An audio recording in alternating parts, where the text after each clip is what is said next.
I gotta hand it to Wit Studios for really making the Rod Titan just so grotesque, so freaky. I remember in the manga when this scene happened, it wasn't as, I think, graphic. Like, there wasn't as much detail put into it because I don't know if it is because I'm forgetting or not, but I don't remember, like, the organs literally, like, just plopping out onto the wall and all that. It could be just because of the animation, and maybe I just couldn't tell from the manga panels, but I don't remember that. I want to be honest. If I'm wrong, and if anyone can correct me, please do so in the comments below, but that entire scene with Rod and how he looked was great. Like, I am really impressed by how well done it was, but also how, honestly, wasn't even that censored. I expected it to be heavily censored, but it wasn't at all, and that's what really got me by surprise, is because I know Japan has to censor certain things. Now, depending on certain times of the day when things air, they can get away with some stuff. But it just still surprises me that they were able to show as much as they did in this episode. And on top of that, just the way it looked, they went extra far. Like, they went an extra mile just to really make it gritty, grotesque, and you're like, oh my god, like, this Titan is so messed up. Like, when you see, like, just the ooze coming out of its face, it's nasty. It was really freaking freaky, but I love how Wit Studios did not back down, and they actually tried to animate everything from that scene. So just job well done to them. A glorious adaptation for this week's episode of Attack on Titan. Can we once again say that Historia is best girl? Like, can we talk about how she literally flew through the sky, did the killing blow to the Rod Titan, and then once, you know, the killing blow was done, she lands down, gets up, and she's like, I'm your queen! Hell, the new queen! And I'm like, oh my god, like, she is best girl. Like, you have literally a queen that is going into, you know, the front lines and fighting Titans. That's awesome, okay? And warrior queens or kings have always been one of my favorite things to see in literature, and seeing how Historia was able to do something like that, and, you know, just leading the charge, or even doing the final blow to Rod, that was what really probably impressed all of the people, because they're like, holy crap, our queen is someone that is willing to get their hands dirty, fight on the front lines. We get to see them actually do something, instead of cowering behind the wall and letting everybody else die for them. It just shows what type of person Historia is, and how she's a very different ruler from everyone we've seen thus far in the history of the Wall. So yeah, Historia, best girl. I think there is nobody that can stack up to her. I'm sorry, I mean, I am a Hanji fan, I like Mikasa, I like Sasha, but you cannot tell me that after this episode and the last, like, 2 to 3 episodes, that they are better than Historia. What Historia has done time and time again now recently has just showcased how good of a character she is and how much she has developed. She's very strong-willed, just going in, leading the charge and all that. I mean, she even took down her father. That's a big step. That's a very big step. Words can only get you so far, while action can get you very far, and that's what Historia did. Her actions just caused a major shift, a change in the people's viewpoint of how the, you know, royalty will be from this point onward, but also where the world will most likely go. Can we also talk about Eren for a second? I know I've been talking about him in the past couple episode reviews, but I like how the depiction in this episode with Eren was very quickly paced, but properly done in a way to where, like, it just didn't feel too fast, but it didn't drag out over an entire span of an episode. Eren, he realized how weak he was, and he was comparing himself with Historia throughout the beginning portion of this episode. Historia's strong, she's continuously moving, she's not giving up. Even her father that's turned into this Titan, she's willing to put him down just to be able to save everyone that is currently there.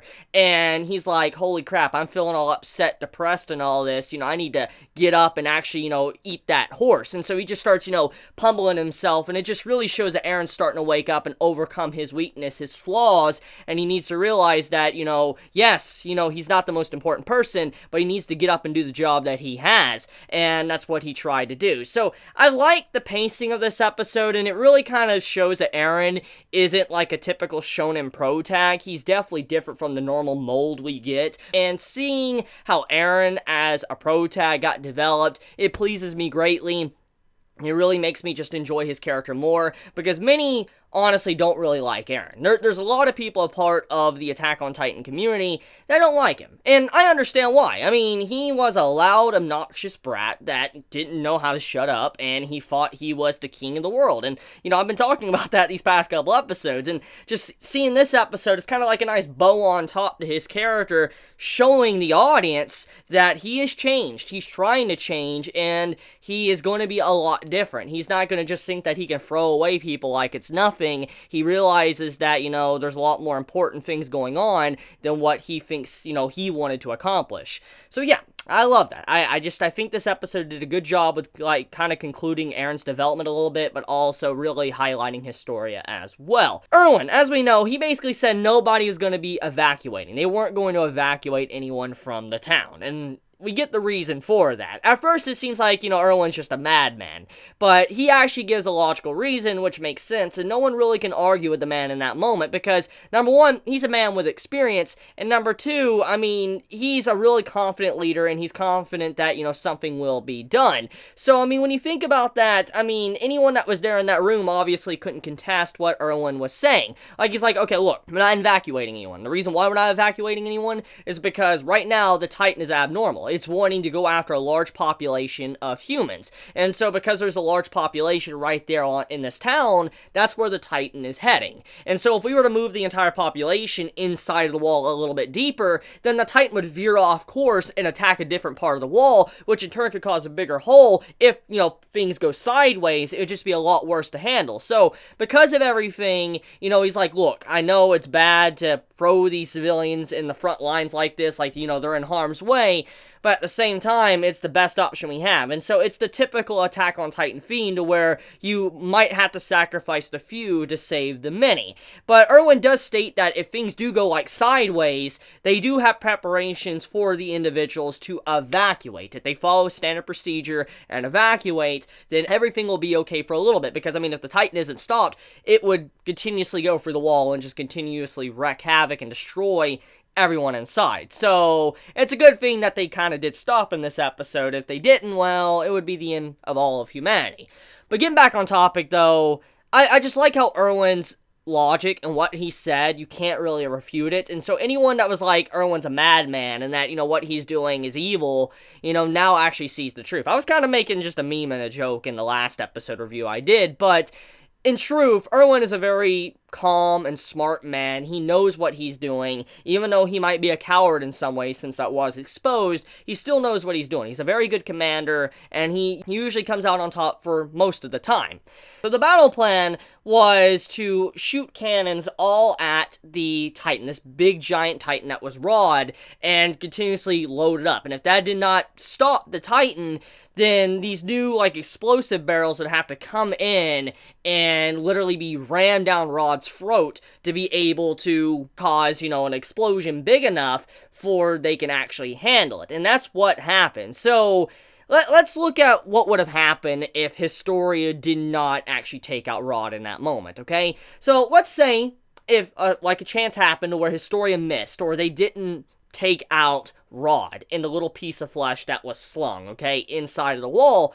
If he wasn't taken out, that means he would have started to regenerate inside of the town, which then, that would have been very bad. Now, on the off chance that for some reason he wasn't blown away from the head or the neck, and he was still outside the wall, it doesn't change the fact that he would reform, and then he would probably get back up and start destroying the wall even more. So, because of all these little things, you're like, oh crap, things could have really went bad quickly if they didn't, slice all the pieces that were flying over the wall. So, Historia really did save the day. I mean, you might say she didn't do a whole lot compared to everyone else, like, Eren shoving the explosions down the man's throat, but you got to imagine that if Historia would have missed that moment, it would have been curtains for everyone, because it would be in the wall and it would be so catastrophic, the damages to everyone there. So yeah, that's how bad it was, the situation. I think this is a good way to end this arc. I'm really pleased by just the pacing of how this arc has been done. It's been very quick paced. I honestly expected it to last a little bit longer than it did, but now thinking back,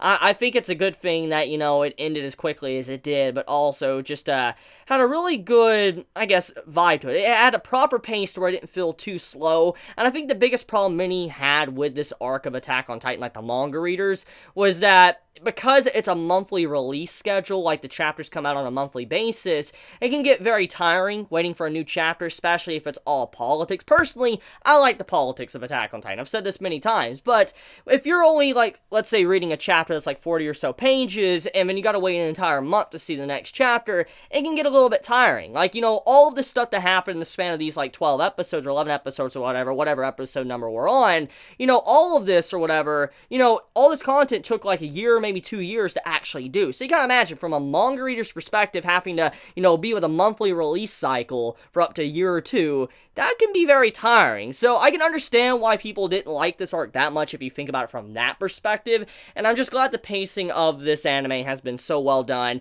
and once again, this makes me want to be an anime only, just because of how something that was not the best for some manga readers turned out to be one of the best arcs of Attack on Titan's anime. I think many can agree with me that in terms of anime adaptation, this is probably one of the best arcs. It's such a good arc. I mean, so much has happened. Even though there wasn't a whole lot of Titan action, it still was a fantastic arc for a lot of characters and seeing their development. So at the end of the episode, we see Kenny kind of like drag himself out of the hole, and, you know, he leans up against a tree. And a quick look at his face, you know he's messed up. He's got major burns on the side of his face. You know, he has hair loss. On top of that, he's bleeding. He's coughing up blood, so he has internal bleeding. Kenny is in really bad shape. And so when you see the scene, you're like, he's probably not going to live. He's probably going to be done. And Levi obviously pops up, and that kind of spells the end for Kenny. But let's look at this from a different perspective. Let's back up for a second. Kenny is technically Levi's family.